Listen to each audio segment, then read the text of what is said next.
Good morning. Ngasi card missing ngase. Akoigi Rashigi ko. Card trying to get on to jage trying to shidagi shai Rashi mapado khala the maitoroga yengase ko. Ado ahan basida leire, anishu basida leire, ahum, mari, manga, taruk, taret, nipan, mapan, tara, taramatoi, trying to. Kwan ba kogi mesrashi yengase ko mesrashi guna kaino yengase ko mesrashi guna laise thabakatang chindori ko ngasi guna meje thabak sinba yamne importance oi bang ata oi thabak mayam se ko ani shuba brisha ina shabu kor pasu mayam se yaringe control do ko daga patience layo hazinga ngam singam da bataw ko thabak to matam da ahum suba sina se laise ko haidi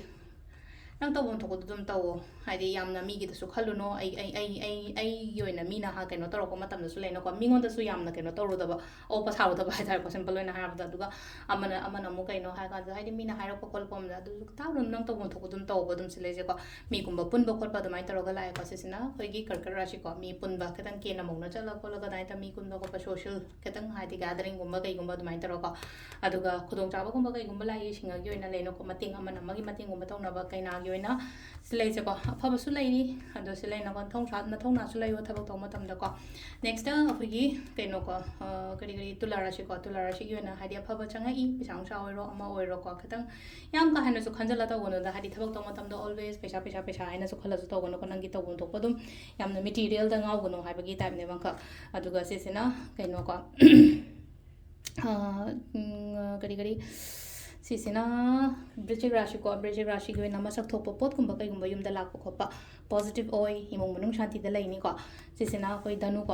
gi na laina ko always hai tara ko ai damakta mother figure ama dum leibodo haina harase ko nupi da harase ko imana bi tar su ai bu khanbi ba ai bu luna tobi ba ai gi mating da always dum da inga si matha sai kana khala se ko nupi mala ka mating gumba tawro gumba sisina akoi gi kaino ko dhanu gi mathang da haidi makar gi se hai ta khudong chaba gumba kai gumba khara su la o haina su piri aduga amana ko aina chatke tawge haina khaliba tu stobi ba haidi kumbra shi ko thawai katang nungai roi nga si se ko last ke minna haidi problems me am tagi ko ai se tam na hai tara katang heal torok ko kholok pa dum bagi mo ni ko se lai ja du se lai re ko gi rashi matungina tarok ka rating me thank you